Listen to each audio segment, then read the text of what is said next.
What's up, guys? Doing a quick tech deck. One of you requested, pretty much clock block. I think you're the only guy you're watching right now. But quick run through the deck.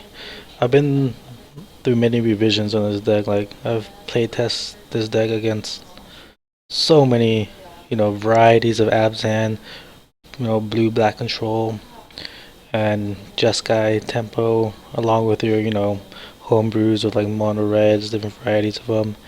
Um, Make sure just to go off in order. Yeah, I mean, I already had a negate in my hand, so the fact that I was, limiting him to a one card in hand per turn with Liliana discarding, um, I think it was safe enough to getting Elspeth, and then trying to win him out faster than him getting his combo out, and with negate in my hand, like there was a very very low, if even possibly not even any chance for him to combo off. Well, so for the tech deck, yeah, back to the tech deck. Like I was saying, I've play tested this deck in and out, and I'm not gonna lie, in the first revisions, it was getting slapped around. Like I had this crazy idea of trying to do kind of was it like the Soul Tide Treasure um card? I forgot what it's called, but like doing a deck like that, 5 color, and then I kind of already had an idea of these, making a Planeswalker 5 color deck, and I was running like Zangos, how do you pronounce it, and wasn't working out. And then I'm finally like, out of nowhere, I just decided to pick these Planeswalkers. I mean, I run, um, 2 Garuk. A lot of people would say only run one, but I mean, 2 does the job for me. Like, I've played tested this deck enough where, I'm keeping 2 no matter what. Like, so controlling where I usually get to the mana to actually cast it. So let me actually show you my Planeswalkers over here. I didn't really organize them by converted mana. Actually, I did. I guess kind of happens by itself when you already sorted by converted mana cost. But either way, so when Ashiok, it's a great card. I don't think it's worth playing more than one in my particular deck. Like if I draw into an early game, like opening hand, like it's great. If I draw into a late game, like usually, it doesn't usually win me the game, but it usually buys me time for my other players while we're win me a game. Because usually your opponent, depending what flavor of deck they're running, they just want to kill Ashiok, and Ashiok taking beats for me early game is like the best thing that can happen. I think all the times I've casted, only like 25% of the time I actually used either the -X or -10. Usually I'm just keep +2, and our opponent is putting resources into trying to kill it. So that's my take at Ashiok for this deck. Just a nice tank for us, for that matter. China Pyromancer, just one of +1 and 0 is so good, and +1 against any of the little weenie aggro decks, and 0 because it's card advantage, and then it does nicely with Liliana. I guess I'll come to Liliana back. So Kira, the Wave Crasher, just a solid card. I don't see a lot of people running her anymore now that Cards of the card came out, but I think it's a great card. I mean, it's definitely a win condition, and Kira definitely wins me like at least 10% of my wins just by -5ing. And against like quick aggro decks or control decks, usually what I do when I drop Kira, I just -1, just draw a card. Because then what they usually end up doing is if it's control, they just try to Hero's Downfall Kira, which gives me like a 1 card advantage over them. Or if it's quick aggro, they don't have, if I've controlled the board steady enough, they usually just burn her out. So there's, card advantage right there. So 1-0 again. And then if nothing's happening, if it's like a Mortar's late game and stuff slowing down, or if I manage to like discard our other hand, then just, plusing 1 all the way to 5 and then -5ing, it's win condition right there. So then Liliana, I think Liliana is definitely one of the key planeswalkers in this deck. Um, Also one of the more underrated ones. Shima's cutting out for me. I want to take off things and good luck. Alright. Little croc block. Um, so continue with the tech deck real quick. I apologize if you guys are seeing some cutouts. But so Liliana, it's card advantage overall. I mean, +1, your opponent discards a card, and just as good as you drawing a card 90% of the time, unless they have an empty hand. But then be able to tutor for anything in your deck for -2 and put it on top of your deck, and then running, 4 Planeswalkers that allow you to draw the top card. Having Liliana with any of these, with either Kira or Chandra, you literally just have a tutor spell, at no cost. So if you can get, Kiara or Chandra down turn 4, Liliana turn 5, or turn 6, you're tutoring for anything in your deck. And if your deck played out right, you have 6 mana, so you can pretty much cast anything in your deck other than possibly Garruk. So much value. And also, she starts with about 5, which is pretty like tanky. So that's one thing to note. So you drop her +1, and once again you're put your opponent in a state where they gotta deal with it. They either gotta use a spell to get your advantage, 2 for 1, or they just start using their ground resources and attacking Liliana instead of you. And then we also have an Elspeth. Also, it's just a solid card overall. I mean, just kind of self-explanatory. No need trying to argue why she's in the deck. I mean, some people want to say why aren't there more, but usually the gameplay, the way this deck plays out, like one Elspeth, that's all I need. She's definitely probably winning the most games next to Garruk.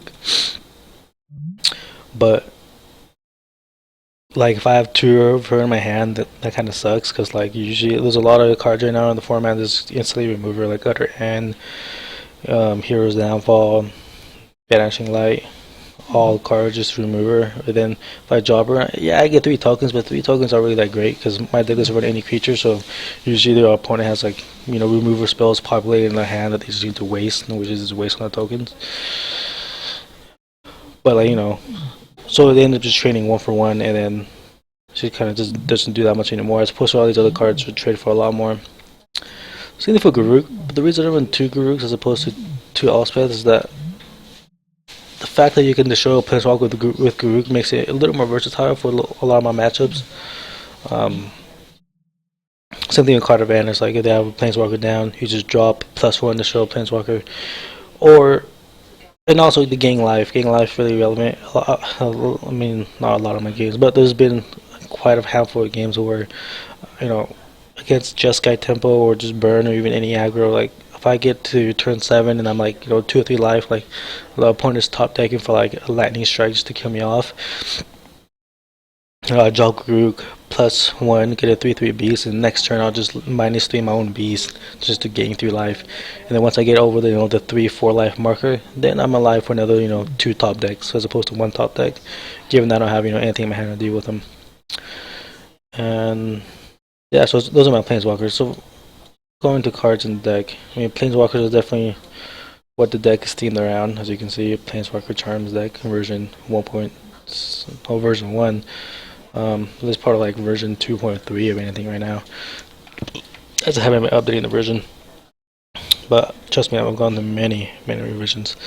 So I guess I'll do the lands last, probably less interesting.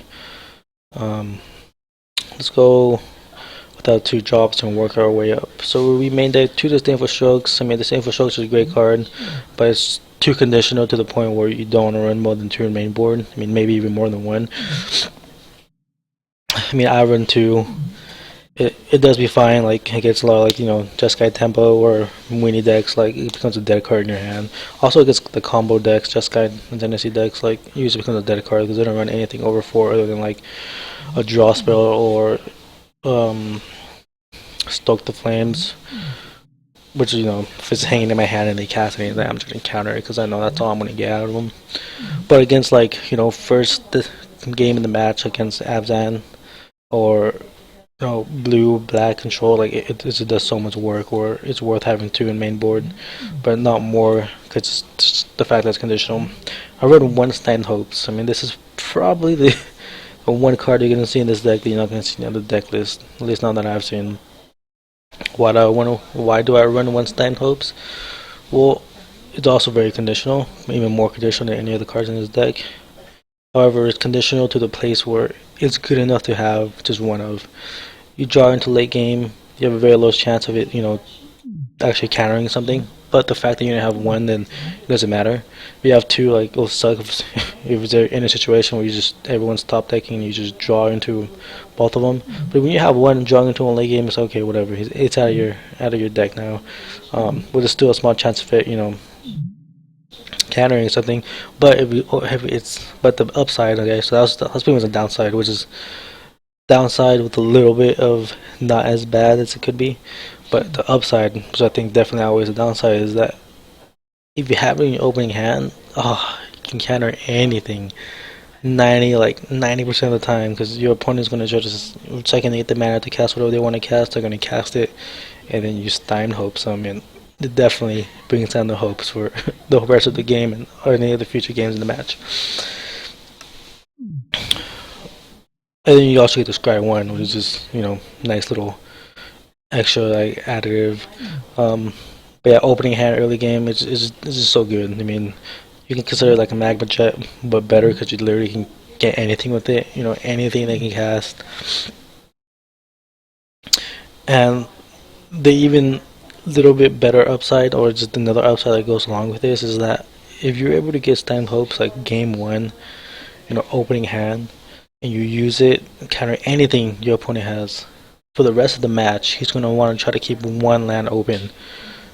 And you think, okay, well, that's not that bad. They just, we have one land. But to have one land open, if you have a turn, you have a 3-drop or even a 2-drop, you want to cast that turn 2, but you want to make sure it's going to get countered by Stand Hopes, you have to wait one more turn. That one more turn they wait is everything this deck needs. Like, any control deck is trying to, try to go to the late game, and by the late game they outvalue.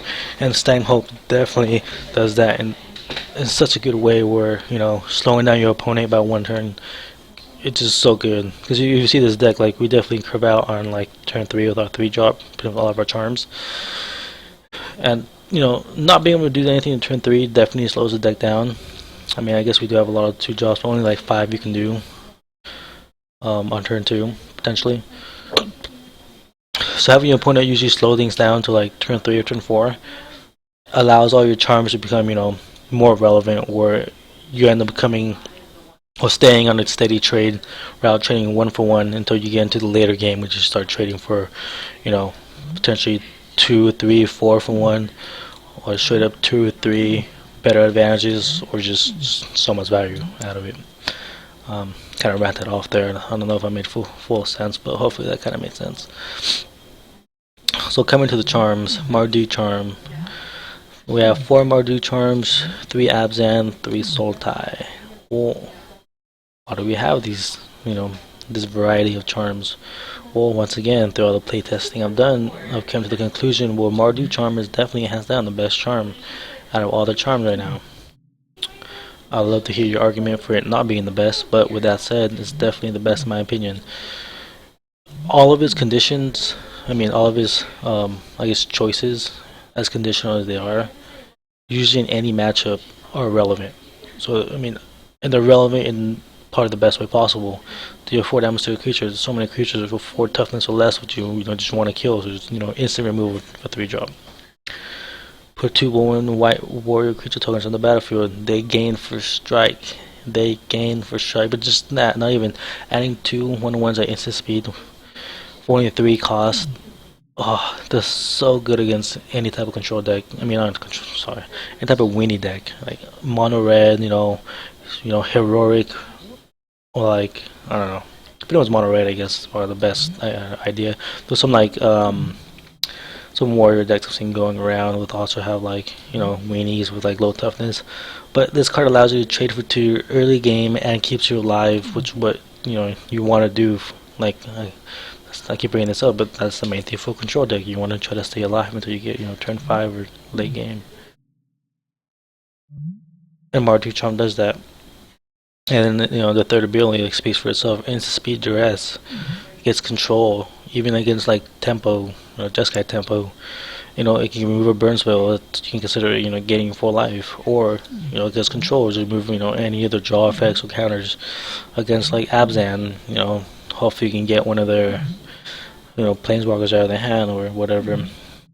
I guess it's least effective against Abzan, which I usually just sideboard it out. Or at least 2 of them out. So yeah, I mean that kind of speaks for itself. Like against any matchup, you know, having a Mardu Charm in hand is never a bad thing to have. Abzan Charm, conditional. I usually only use the first two. Exile target creature of power 3 or greater, or draw 2 cards, lose to life. In most matchups, it's like a great charm, but against weenie decks, like usually, you know, there's nothing for me. I don't want to lose any life. I don't want to draw 2 cards or lose 2 life, because 2 life can mean, you know, the game. Exile target creature of power 3 or greater. We're usually in a weenie deck. They don't have some of the weenie decks running around. They don't have creatures of power 3 or greater. So it kind of becomes a dead card, and then you have 3 in your hand. But anything but that, control deck, great. Keeps you, you know, keeps you in the card draw, you know, runnings or whatever. Keeps your hand populated against Abzan or any mid-range decks. So good. But just for the fact that it has one downfall, which is like weenie decks, like I want to run 3. Sultai Charm, same thing. I think, you know, for a while I like Sultai Charm a little more than Abzan, but after just playing game after game, like it just turned out Abzan Charm, you know, put in a lot more work, because the 3 power conditional is a lot better than the monocolor conditional, and just removal. You know, with Siege Rhino and Prey Mantis running around, and those are just 2 really annoying cards you have to deal with, which Abzan Charm deals with, and Sultai Charm doesn't. It gets a little frustrating. Next, another big creature is Rabble Master, in which case, you know, Sultai Charm does deal with, and Abzan Charm can deal with in certain occasions when it attacks. So it's definitely an argument which is better. You know, my personal opinion is that at the end, out of all the matches I've been playing against, Abzan Charm ends up being a little bit better than Sultai. But, you know, I still run 3 Sultai because it's still good removal. You know, monocolor. There's still a lot of monocolor creatures out there. And coincidentally, its other 2 conditions are actually a little more relevant than Abzan. Because against weenie decks, I can just draw 2, discard. You just, you know, leave 2 cards away. And destroy artifact enchantment. I mean, that's good, having a enchantment artifact remover in deck, especially instant speed. And then we have Other End. I mean, Other End's pretty self-explanatory, pretty much a catch-all. I don't run 3 because being at 4 cost is pretty heavy. I used to run 4, and it ended up being that if I had 2 opening hand, or I had one and draw into another one, I mean, ends up making my hand so slow. Came down to 3, and I think that was the sweet spot so far, and I've been happy with that. You know, 3 in-house dailies, the prime removal or board wipe of the Cause of the Car era. Kind of bad, but gets the job done. You try to just have your charms and your magma jets to last you into turn 5, where you can start dropping in hostilities, and you just go from there. I get your planeswalkers as well. And then I run 1 day through time and 1 treasure cruise. Why do I do this? Well, I have 1 day through time that I go on a draft, so I'm playing it, and I have, you know, 3 treasure cruises that I just go on drafts too. Well, that's the only reason why I'm doing it. I have 1 dig through time, so I throw it in, and I have 1 treasure cruise. For a while I was waiting for a while I was trying to do like 3 treasure cruises. Thinking even one time I was running like 4. It's just so slow in a deck, like that's any like aggro deck, like having just 2 in my hand, there's 2 dead cards. I can't really do anything until like turn 5 potentially, and by then I just end up dying. So then I cut down to 2. 2 ended up being the sweet spot, and then I threw in Dig Through Time and replaced it for a Treasure Cruise. I ended up doing good. Dig Through Time is, I think, you know, people have definitely weighed Dig Through Time over or being greater or being better than Treasure Cruise. Having 1 of each so far in my deck hasn't been anything wrong. I would not mind trying 2 Dig Through Times, but I don't have another Dig Through Time. I don't really care too much of trying to acquire another one, because Treasure Cruise is definitely doing just as good and as a replacement for now. So yeah, I mean, that's what I do. When I run 2, because running any more, it just slows down the deck too much. Like, there's one definitely reoccurring thing about this deck, is that when I first built it, it was just really slow, and I've had to, you know, redefine it to be quick enough to live until mid game, in which case my mid game takes over and gets me into late game. And Magma Jet has definitely been the key card of getting me into mid game. Like, before I wasn't running any Magma Jet. I was running, I think, more charms, and I was trying to just, you know, start doing stuff turn 3, It's like, okay, half the decks I played against just overran me by like turn 4 because I wasn't able to trade for one removal fast enough. I'll trade my removal with their creatures fast enough by turn 3. Like they already have like 2 creatures down, and I'm starting to use Absent Charm or whatever any of my charms to do one for one removal, but they already have 2 creatures down beating me down, and yeah, it was just bad. So watch out the Magma Jet in here, and like definitely cut out a lot of more of my heavy costing cards. Like the deck just became what it is now. So that's the main board. Mana. I don't really like talking about my mana because the mana, I literally like I've just been tweaking it here and there, and then it kind of came to a state where like I realized it's perfect for the most part for the deck, and I haven't really wanted to touch it because when you're trying to distribute, you know, your mana cards or your lands for 5 colors, it gets really hard, and like I've done some like around some statistics. I think I even showed you some statistics on here, like analyze. I'll just show you. Yeah, color symbols shows you what your distribution is and your mana curve, and not much else. But like on tapped out, if you guys use tapped out on that, I think that's what it's called. It shows you some better statistics. I kind of went off of that, and slowly been tweaking here and there, depending on what I've been tweaking with the deck. And I've got to this state where I usually have the color lands I need for whatever turn I need to do something. Like I can probably safely say like at least more than 70% of the time. And I guess that doesn't sound as great as it should, but like 70% of the time for 5 colors, I think that's a good percentage to be at. And then I would say even go as far as saying maybe like 80 to like almost 90% of the time, I have the land I need by one turn after what I would have done. So for instance, if I wanted to cast a Soul-Type Charm, 30% of the time, I would have the mana to do it on turn 3. 80 to 90% of the time, I would have the mana to do it turn 4.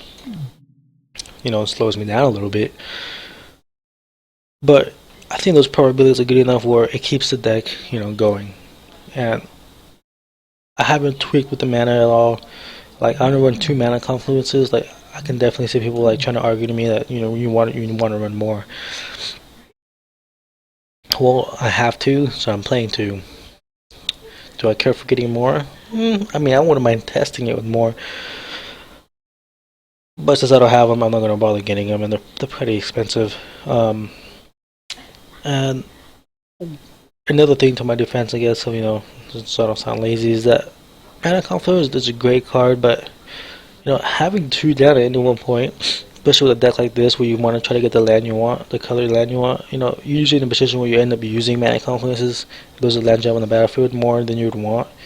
And I guess how like right now the meta kind of is, it ends up biting you in the butt. Like if I ever have 2 mana conflicts my OB in hand, like I just cringe because I already know it's gonna be a bad game. I'm either gonna just burn myself out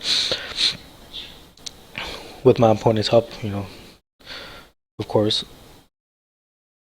or I'm just be cringing the whole game because like I'm just gonna know I gotta tap this mana confidence for this mana. I'll go down to like 5 or 6 or whatever, and they end up just like burning me out or dropping like a haste creature or something dumb. Like I don't know.